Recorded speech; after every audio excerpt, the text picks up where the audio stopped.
Welcome. In this video, I'll show you how to use Snapchat on a laptop or PC. Right? If you find this video helpful, please leave a like and subscribe to the channel for more such tutorials. Now, first up, open up your Microsoft Store. Okay, so click on your store and then just wait for it to load. And once it loads, go ahead and go to the top and just basically look for Snapchat. Okay, hit on enter, and then you'll be able to see Snapchat right here shortly. So just click on get.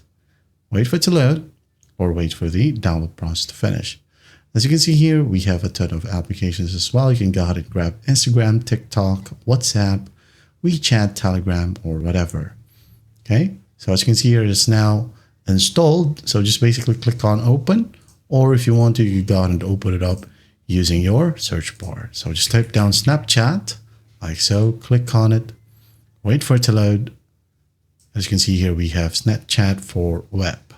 And you can go ahead and enable it to pin to your taskbar and start, or create a desktop shortcut. Auto start on device login as well. So when you go ahead and boot up your computer, it will just automatically load. You can enable it as well and hit on allow. And then all you got to do next is just basically log in.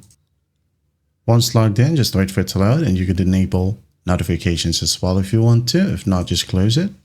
And here we have it. Okay. Here we have your chats or DM section. Add a new chat right here, settings as well, and click on this image icon to allow your camera right here for you to be able to what? Send a picture or whatever. Okay, and that is it. So maybe I'm just going to tap on this and send to. I'm going to send it to my wife right here. I'm going to hit on send. And then once done, as you can see here, here we have the chat. You can send messages here as well.